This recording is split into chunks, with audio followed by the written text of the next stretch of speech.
D boss ಅಭಿನಯದ the devil Chitra December 11ರಂದು ರಾಜ್ಯಾದ್ಯಂತ ಬಿಡುಗಡೆ. ನಿಮ್ಮ ಹತ್ತಿರದ ಚಿತ್ರಮಂದಿರಗಳಲ್ಲಿ ತಪ್ಪದೇ ವೀಕ್ಷಿಸಿ. ಅನರ್ಹ ಬಿಪಿಎಲ್ ಪಡಿತರ ಚೀಟಿಗಳನ್ನ ರದ್ದು ಮಾಡ್ತಾ ಇರುವುದರ ಬೆನ್ನಲ್ಲೇ ಈಗ ಆಹಾರ ಇಲಾಖೆಯು ಪಡಿತರ ಚೀಟಿಗೆ ಹೊಸದಾಗಿ ಸದಸ್ಯರ ಹೆಸರನ್ನ ಸೇರ್ಪಡೆ ಮಾಡುವ ಕ್ರಮವನ್ನ ಮತ್ತಷ್ಟು ಬಿಗಿಗೊಳಿಸಿದೆ. ಹೊಸದಾಗಿ ಬಿಪಿಎಲ್ ಪಡಿತರ ಚೀಟಿ ಪಡೆಯೋಕೆ ಮಾತ್ರವಲ್ಲ, ತಮ್ಮ ಕುಟುಂಬದ ಸದಸ್ಯರ ಹೆಸರುಗಳನ್ನ ಸೇರ್ಪಡೆ ಮಾಡುವುದಕ್ಕೂ ಜಾತಿ, ಆದಾಯ, ವಿವಾಹ ಮತ್ತಿತರ ಪ್ರಮಾಣ ಪತ್ರಗಳನ್ನ ಕಡ್ಡಾಯಗೊಳಿಸಿದೆ. ಬಿಪಿಎಲ್ ಪಡಿತರ ಚೀಟಿಯಲ್ಲಿ ತಮ್ಮ ಕುಟುಂಬದ ಸದಸ್ಯರ ಹೆಸರು ಸೇರಿಸಬೇಕಾದ್ರೆ ಅಥವಾ ತಿದ್ದುಪಡಿ ಮಾಡೋಕೆ ಜಾತಿ, ಆದಾಯ, ವಿವಾಹ ಪ್ರಮಾಣ ಪತ್ರಗಳನ್ನ ಕಡ್ಡಾಯವಾಗಿ ಸಲ್ಲಿಸಬೇಕಾಗಿದೆ.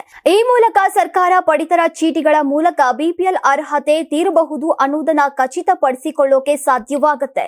ಇದೇ ಮೊದಲ ಬಾರಿಗೆ 6 ವರ್ಷ ಮೇಲ್ಪಟ್ಟ ಮಕ್ಕಳ ಹೆಸರನ್ನ ಬಿಪಿಎಲ್ ಪಡಿತರ ಚೀಟಿಯಲ್ಲಿ ಸೇರಿಸಬೇಕು ಅಂದ್ರೆ ಜಾತಿ ಪ್ರಮಾಣದ ಜೊತೆಗೆ ಆದಾಯ ಪ್ರಮಾಣ ಪತ್ರವನ್ನ ನೀಡಬೇಕು.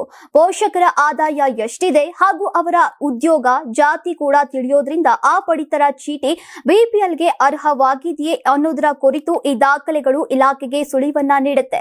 ಹೀಗಾಗಿ ಅಂತಹ ಕಾರ್ಡ್ಗಳನ್ನ ಪತ್ತೆ ಹಚ್ಚೋಕೆ ಈ ದಾಖಲೆಗಳು ನೆರವಾಗಲಿವೆ. ಹಾಗಾದ್ರೆ ಏನೆಲ್ಲ ಬದಲಾವಣೆ ಮಾಡಲಾಗಿದೆ ಅನ್ನೋದನ್ನ ನೋಡೋದಾದ್ರೆ, ಹೆಸರು ತಿದ್ದುಪಡಿ, ಫೋಟೋ ಅಥವಾ ವಿಳಾಸ ಬದಲಾವಣೆ, ಹೆಸರು ಡಿಲೀಟ್, ಅಂಗಡಿ ಬದಲಾವಣೆ, ಹೊಸದಾಗಿ ಮದುವೆಯಾಗಿದ್ರೆ ಗಂಡ ಅಥವಾ ಹೆಂಡತಿ ಅಥವಾ ಮಕ್ಕಳ ಹೆಸರು ಸೇರಿಸಬಹುದು, ಕಾರ್ಡ್ನಲ್ಲಿರುವಂತಹ ಮುಖ್ಯಸ್ಥರ ಬದಲಾವಣೆಯನ್ನ ಮಾಡಿಸಬಹುದು. 6 ವರ್ಷ ಮೇಲ್ಪಟ್ಟಿದ್ರೆ ಅವರ ಜಾತಿ ಮತ್ತು ಆದಾಯ ಪ್ರಮಾಣ ಪತ್ರ, 6 ವರ್ಷದ ಒಳಗಿನ ಮಕ್ಕಳಿದ್ರೆ ಜನನ ಪ್ರಮಾಣ ಪತ್ರ ಕಡ್ಡಾಯವಾಗಿದೆ. ತಂದೆ ತಾಯಿಯ ಆಧಾರ್ ಕಾರ್ಡ್, ತಂದೆ ತಾಯಿಯ ಪಡಿತರ ಚೀಟಿಯ ಮೂಲ ದಾಖಲೆಗಳು ಇರಬೇಕು. ಮದುವೆಯಾಗಿ ಬರುವ ಸೊಸೆಗೆ ವಿವಾಹ ಪ್ರಮಾಣ ಪತ್ರ, ಆಧಾರ್ ಕಾರ್ಡ್, ವಿವಾಹ ಪ್ರಮಾಣ ಪತ್ರ, ಪೋಷಕರ ಅಂದ್ರೆ ಗಂಡನ ಮನೆಯವರ ಪಡಿತರ ಚೀಟಿಯ ಪ್ರತಿ ಮತ್ತು ಹಳೆಯ ಕಾರ್ಡ್ನಿಂದ ಹೆಸರು ತೆಗೆದಿರುವಂತಹ ದೃಢೀಕರಣ ಕಡ್ಡಾಯವಾಗಿದೆ.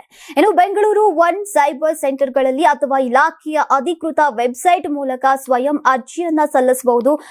ಎಪಿಎಲ್ ಕಾರ್ಡ್ ಬಯಸುವವರು ಸಹ ಆನ್ಲೈನ್ ನಲ್ಲಿಯೇ ಅರ್ಜಿಯನ್ನ ಸಲ್ಲಿಸಬಹುದು. ಆದರೆ ಬಿಪಿಎಲ್ ಕಾರ್ಡ್ಗಳನ್ನ ಹೊಸದಾಗಿ ಪಡೆಯೋಕೆ ಇನ್ನು ಅವಕಾಶವನ್ನ ಕಲ್ಪಿಸಿಲ್ಲ. ನೀವು ಸಣ್ಣ ಆಗ್ಬೇಕಲ್ವಾ? ಅದು ಒಂದು ಉತ್ತಮ ಆಹಾರದಿಂದ ಸಣ್ಣ ಆಗ್ಬೇಕಲ್ವಾ? ಪ್ರತಿದಿನ ನಮ್ಮ ಜೀನಿ ಸ್ಲಿಮ್ ನ ಯೂಸ್ ಮಾಡಿ ಯಾವುದೇ ಸೈಡ್ ಎಫೆಕ್ಟ್ ಇಲ್ದಂಗೆ ನೀವು ಸಣ್ಣ ಆಗ್ತೀರಾ.